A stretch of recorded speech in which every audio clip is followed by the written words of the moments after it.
آپ جب قرآن میں کہتے ہیں کہ اے اللہ ہمیں سیدھے راستے پر چلا تو سیدھا راستہ کسے کہتے ہیں؟ ایک صاحب نے کہا لڑکیوں کا ماحول بڑا بدلا ہے۔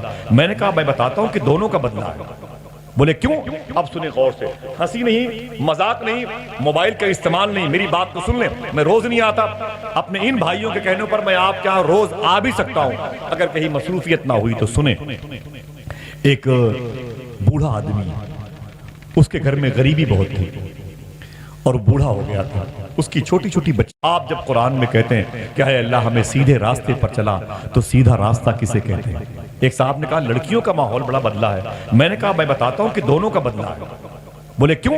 اب سنیں غور سے، ہنسی نہیں، مذاق نہیں، موبائل کا استعمال نہیں، میری بات تو سن لیں۔ میں روز نہیں آتا، اپنے ان بھائیوں کے کہنے پر میں آپ کے یہاں روز آ بھی سکتا ہوں اگر کہیں مصروفیت نہ ہوئی تو۔ سنیں، ایک بوڑھا آدمی، اس کے گھر میں غریبی بہت تھی اور بوڑھا ہو گیا تھا، اس کی چھوٹی چھوٹی بچیاں تھیں، بچے تھے، ایک جوان لڑکی تھی، اس کی بیوی تھی۔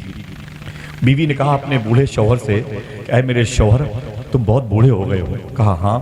کہا اپنے گھر میں کھانے کو کچھ بھی نہیں ہے، اپنے گھر میں کھانے کو کچھ بھی نہیں ہے۔ کہا پھر؟ کہا شہر کے چوراہے پر جہاں مزدور کھڑے رہتے ہیں، آپ کے یہاں بھی سسٹم ہے جہاں سے مزدور ملتے ہیں؟ اس نے کہا جہاں سے مزدور ملتے ہیں۔ بیٹے بھائی جان ماشاءاللہ، سبحان اللہ، کھانا کھا لیا ماشاءاللہ؟ اعظم بھائی بیٹھے، اس چلے، اجازت ہے؟ کانٹ سلیپ، اسی لیے یہ میٹرز نہیں۔ چلے، اجازت ہے؟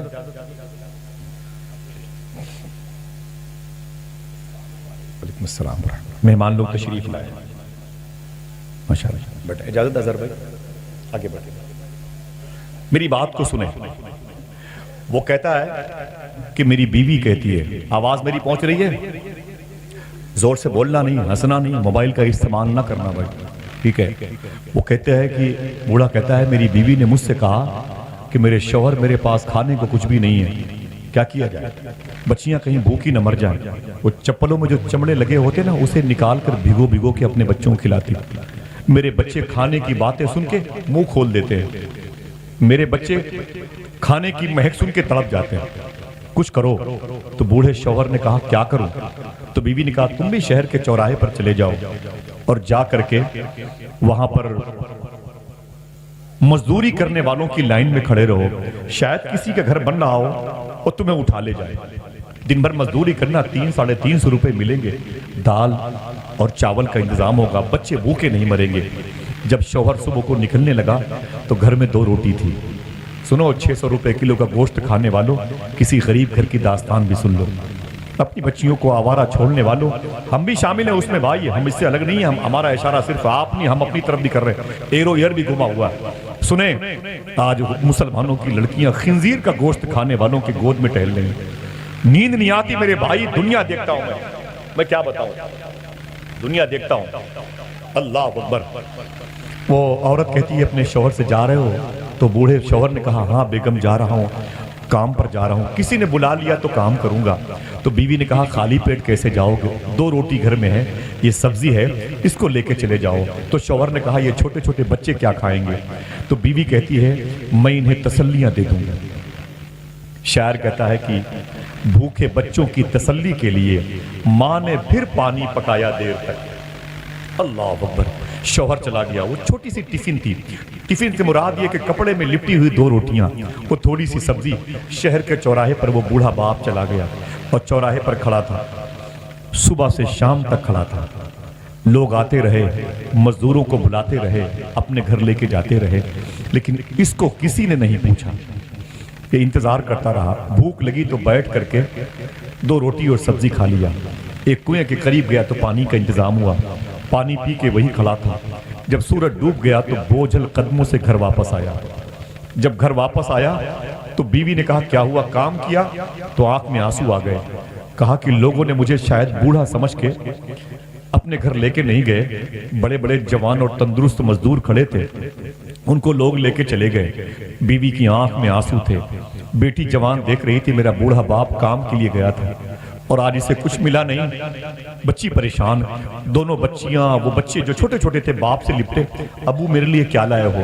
تو تو بولے بیٹا جو لے گیا تھا اسے کھا کے آیا ہوں، یہ سادے کپڑے ہیں، اس پہ تیری قسمت کی روٹیاں تھی اسے بھی میں نے کھا ڈالی۔ تو بیوی کہتی کوئی بات نہیں، آرام سے رہو، کل پھر جانا۔ تو شوہر کہتا ہے کل تو جاؤں گا لیکن میرے بچوں کا کیا ہوگا؟ کہتی رکو، چلی گئی محلے میں، دوسروں کے گھروں میں اس نے پتیلی سے پتیلی مانجا، اس نے برتن صاف کیے، نالی صاف کی، 2-3 چپاتی ملی، اسے لے کے گھر آ گئی۔ اس نے آدھی ٹکڑے کر کے روٹیاں اپنے بچوں کو دی، پھر ایک چپاتی رکھ لی، کہا میرے شوہر جب صبح کو مزدوری کرنے جانا تو اس چپاتی کو لے کے جانا۔ یہ غریبی ہے یار، غریبی ہم نے دیکھی نہیں ہے نا، ہم نے دیکھی نہیں، جو چاہا وہ مل گیا، برگر چاؤمین کیا چاہیے سب انتظام ہے، سب آن لائن بھی آ جا رہا ہے، ہم نے غریبی دیکھی نہیں۔ شاعر کہتا ہے اعظم بھائی کہ یہاں تک زندگی لے آئی مجھ کو کہ یہ کشکول بھی مانگا ہوا، یہ مفلسی کا شعر، یہاں تک زندگی لے آئی مجھ کو کہ یہ کشکول بھی مانگا ہوا۔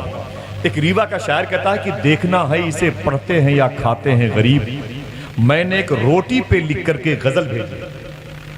ایک شاعر کہتا ہے کھلونوں کی دکانوں راستہ دو، میرے بچے گزرنا چاہتا۔ قیصر الجعفری کہتا ہے گھر آ کے بہت روئے ماں باپ اکیلے میں، مٹی کے کھلونے بھی سستے نہ تھے میلے۔ یہ غریبی ہے۔ وہ کہتا ہے جب میں صبح کو نکلا تو میری بیوی نے پھر وہ ایک چپاتی مجھے دی، کہا جاؤ کام کرنا، تھک جانا تو ایک چپاتی کھا لینا۔ وہ کہتا ہے میں دن بھر کھڑا تھا، پھر کسی نے مجھے پوچھا نہیں، ایک چپاتی کھا کے میں پریشان تھا۔ جب شام ہوئی تو میری بیوی دروازے پر کھڑی ہو کر کے میرا انتظار کر رہی تھی، سمجھ گئی کہ آج میرا شوہر کچھ کام کر کے دال چاول لے کے آئے گا۔ جب اس نے میرے پیر کا بوجھ دیکھا تو سمجھ گئی دل ٹوٹ گیا۔ میری بیوی کے آنکھ سے آنسو نکلے، دوپٹے بھیگتے چلے گئے۔ میری بچی بھی اپنی ماں کی آنکھوں سے نکلنے والے آنسوؤں کو دیکھتی رہی۔ جب تیسرا دن آیا تو پھر میری بیوی دوسروں کے ہاں گئی، چولہا برتن کر کے 2 چپاتی لے کے آئی، ایک چپاتی کے 4 ٹکڑے کیے، خود کھایا، ایک بیٹی کو اور 2 بچوں کو دیا، اور ایک روٹی میرے لیے اس نے دے دی۔ کہا جاؤ میرے شوہر نمک کے ساتھ روٹی کھا لینا، دوپہر میں کہیں مزدوری مل جائے تو محنت کرنا، 4 پیسے ملیں گے۔ وہ کہتا ہے ہائے افسوس کہ آج میں پھر گیا تھا اور پھر دن بھر میں کھڑا تھا، کسی نے مجھے مزدوری کے لیے چنا نہیں، انتخاب نہیں کیا۔ کتنے دن ہوئے؟ کتنے؟ زور سے بولے۔ 3 دن ہوئے۔ وہ بیوی کہتی ہے سب گھر میں کھانے ختم ہو گئے، کچھ بھی نہیں تھا۔ وہ محلوں کے گھروں میں جاتی تھی تو کچھ انتظام ہو جاتا تھا۔ جب تیسری رات آئی تو بوڑھا کہتا میں گھر آیا تو میری بیٹی مجھے دیکھ کے رونے لگی، بولی ابو آپ 3 دن سے کہاں جاتے ہیں؟ میں نے کہا بیٹی تم لوگوں کو زندہ بچانے کے لیے تمہارے کھانے پینے کا انتظام کرنا چاہتے ہیں۔ اللہ اکبر۔ بیٹی بولی پھر کیا ہوا؟ تو باپ کہتا ہے بیٹی سنو بیٹا، بہت توجہ سنو، بہت مجھ پر احسان ہوگا آپ سب کا، سن لیں۔ بیٹی کہتی ہے پھر کیا ہوا؟ باپ کہتا ہے مجھے بوڑھا سمجھ کے کوئی بلاتا ہی نہیں ہے، مجھے کمزور سمجھ کے کوئی توجہ نہیں دیتا ہے۔ اتنا سنا تو میری بیوی اپنی چارپائی پر چلی گئی۔ میری بیٹی، وہ کہتا رات بھر میری بیٹی روتی رہی، رات بھر سوچتی رہی اگر 2-3 دن اور میرے گھر میں کچھ نہ آیا تو کہیں ایسا نہ ہو کہ میرا باپ بھی مر جائے، میری ماں بھی مر جائے، میرے چھوٹے چھوٹے بھائی بہنیں یہ مر جائیں۔ رات بھر وہ لڑکی کہتی ہے میں تڑپتی رہی۔ اب سنو، اس نے رات میں ایک پلان بنا لیا۔ اعظم بھائی وہ کہتی ہے لڑکی کہ میں نے رات میں ایک پلاننگ کر لی۔ سنو اسراول کلا کی اس مبارک مجلس میں بیٹھنے والوں، بڑے ادب سے سنو، شاید یہ بات تمہارے دل کو ہلا دے، شاید یہ بات تمہارے دل کی تبدیلی کا سبب بن جائے۔ بیٹے کوئی بات نہیں، شاید یہ بات تمہاری عظمت رفتہ کو پھر سے واپس لوٹانے میں سود مند ثابت ہو جائے۔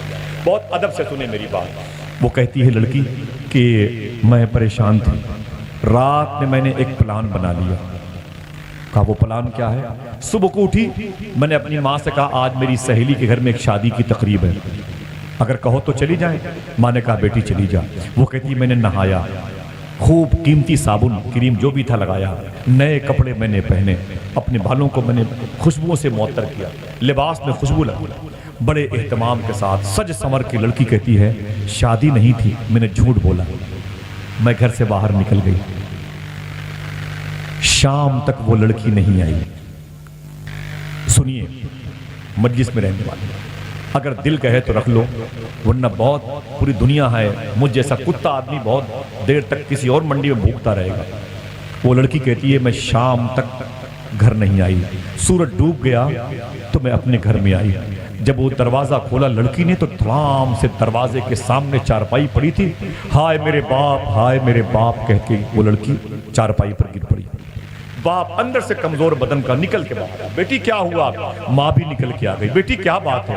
پانی کے چھینٹے مارے گئے، بیٹی کے چہرے پر ہوش کے اثرات ظاہر ہوئے۔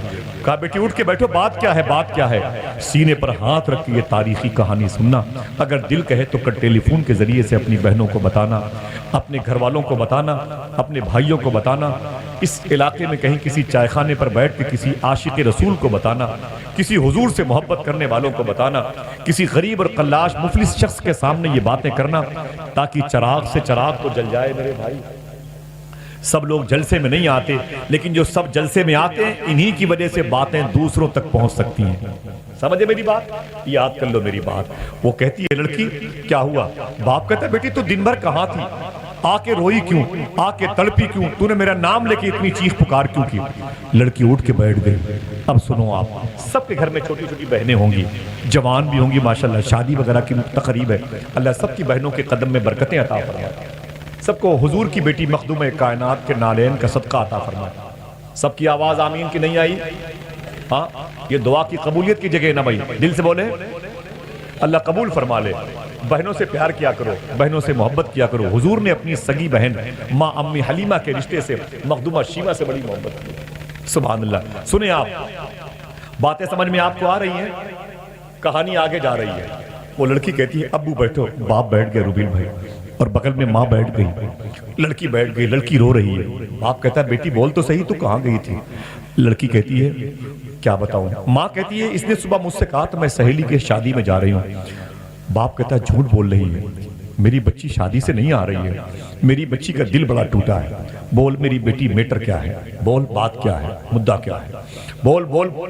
تو لڑکی رو رہی ہے۔ بہت دیر کے بعد اس نے کہا ابو 3 دن ہو گئے آپ کے نحیف اور کمزور بدن کو گھر میں شام کو آتے ہوئے دیکھتے ہوئے۔ ابو 3 دن ہو گئے ماں کی آنکھوں میں بھوک کی وجہ سے آنسو دیکھتے ہوئے۔ میں نے دیکھا ہے کہ ماں جو اپنے حصے کی روٹی ہے نا وہ چپکے سے دوپٹے میں رکھ لیتی ہے، اور جب میں سو جاتی ہوں تو ماں ہمارے چھوٹے چھوٹے بھائیوں کو اٹھا کے ان کے منہ میں ڈال دیتی ہے۔ میری ماں کئی دن سے کھائی نہیں ہے، اور میرے باپ ایک چپاتی کے دم پر میری ماں نے تجھے زندہ کر رکھا۔ میرا گھر اجڑنے والا ہے، میری ماں تجھے بھی موت آ جائے گی، میرے باپ غریبی سے تو بھی مر جائے گا، یہ میرے چھوٹے چھوٹے بھائی بہن یہ مر جائیں گے ایڑیاں رگڑ رگڑ کے۔ بیٹی بول تو دن میں کہاں تھی، یہ بتا، یہ بات چھوڑ۔ لڑکی کہتی ہے میں نے رات میں رو رو کے تکیہ بھگو دیا ہے، میں نے کہا اے میرے مولا میں کسی کام کی ہوں تو مجھے اس کام پہ لگا دے، مجھے اس کام پہ لگا دے تاکہ میں اپنے بال بچوں اپنے بھائی بہنوں کے کام آ جاؤں، اپنی ماں اور اپنے باپ کی زندگی کا سامان بن جاؤں۔ تو کہتے کوئی راستہ نظر نہیں آیا، پھر کہتے ہیں مجھ پر شیطان حاوی ہو گیا۔ وہ لڑکی کہتی ہے مجھ پر نفس غالب آ گیا، مجھ پر حمزات پہ قبضہ ہو گیا، مجھ پر شر نے قبضہ کر لیا، اللہ کی رحمتیں مجھ سے روٹ گئی۔ اے میرے باپ میں نے رات میں ایک فیصلہ کر لیا، میں نے آئینے میں دیکھا تو میرے ہونٹ بڑے پیارے تھے، آئینے میں دیکھا تو میرے رخسار بڑے پیارے تھے، میرا حسن بڑے کام کا تھا، میں نے دیکھا تو میری نازک نازک یہ نرم کلائیاں بڑے کام کی تھیں۔ بس میں نے سوچا عزت سے تو اپنے ماں باپ کو میں پال نہیں سکتی، اب اگر میں اپنے مقصد میں کامیاب ہو گئی تو میرا مقصد یہی ہے کہ میں اپنے جسم کو بیچ دوں، میں اپنے جسم کو عیاشی کرنے والوں کے حوالے کروں، جسم کے خریداروں کے حوالے میں اپنے آپ کو وقف کر دوں، اس کے بدلے میں جو پیسے ملیں کم سے کم میرے باپ اور میری ماں میرے بھائی بہنوں کی لائف تو بچ جائے گی۔ باپ کہتا ہے پھر کیا ہوا بیٹی؟ تو بیٹی کہتی ہے ابو میں بن سور کے نکلی، ماں سے میں نے کہا ایک شادی میں جانا ہے، مجھے شادی میں نہیں جانا تھا، غریبوں کو کون پوچھنے والا، کون ہے غریبوں کا پوچھنے والا، کوئی شادی نہیں تھی میرے باپ۔ پھر کیا ہوا؟ بیٹی کہتی ہے ابو میں تیار ہو کے گئی، کہاں گئی؟ ابو گئی اس شہر کے اس ایریے میں گئی جہاں پورے شہر کے ٹپوری لوگ، عیاش لوگ، شراب پینے والے، نشہ کرنے والے، افیم چرس کا استعمال کرنے والے، وہ لڑکے لڑکیوں کی عیاشیوں کے اڈوں کا مرکز۔ میرے باپ میں وہاں چلی گئی، باپ کانپنے لگا، بولا بیٹی بول اس کے بعد کیا ہوا؟ وہ لڑکی کہتی ہے میرے باپ میں اس جگہ پہ جا کے کھڑی ہو گئی، میں نے دیکھا وہاں بہت ساری لڑکیاں تھیں جن کے جسم سے لباس اترے ہوئے تھے، بہت سارے لڑکے نشے میں تھے، وہ جسموں سے کھیل رہے تھے، گناہ کے سارے سامان تھے، وہیں پر میں نقاب پہن کے جا کے کھڑی ہو گئی۔ مجھے میرے باپ تیرے بڑھاپے کی یہ لکیریں چہرے کی یاد آتی نہیں، مجھے میری ماں کی وہ دھستی ہوئی آنکھیں یاد آتی رہی، میرے بچوں کے ایڑیے کے رگڑنے کی آواز یاد کی، بس میں وہیں چلی گئی۔ میں نے نقاب کی پٹی ہٹائی اور میں نے ان لڑکوں کی طرف دیکھنا شروع کیا، انہیں گناہ کی دعوت دی میں نے، تاکہ کسی لڑکے کی نظر مجھ پر پڑ جائے، میری آنکھ سے آنکھ ٹکرا جائے تو وہ مجھے چند پیسوں کے عوض میں میرا استعمال کریں اور وہ پیسے میں اپنے ماں باپ کی زندگی بچانے میں استعمال کروں۔ باپ کہتا پھر کیا ہوا؟ ماں دوپٹے اٹھا کے رو رہی ہے، باپ ادھر اپنے چہرے پر آنسوؤں کی سوغات تقسیم کر رہا ہے۔ بول بیٹی اس کے بعد کیا ہوا؟ بیٹی کہتی ہے میرے باپ، میں بہت دیر سے اپنی آنکھوں کو کھول کر کے کھڑی تھی، کسی لڑکے نے میری طرف دیکھا نہیں، پھر میں نے پورا نقاب ہٹا دیا، پورے چہرے کو ہٹا دیا، میرا چہرہ پورا کھل گیا۔ شاید ان کو میری آنکھوں کے حسن کی گہرائی کے بارے میں علم ہو، شاید ان کو میرے رخسار کی چمک کی عظمت کا پتہ چل جائے، شاید ان کو میرے نرم نازک ہونٹ کی عظمت سے واقفیت ہو جائے، میری پیشانی کی چمک کے سمندر میں یہ لڑکے ڈوب جائیں۔ کہتا پھر کیا ہوا؟ لڑکی کہتی ہے کسی نے میری طرف دیکھا نہیں۔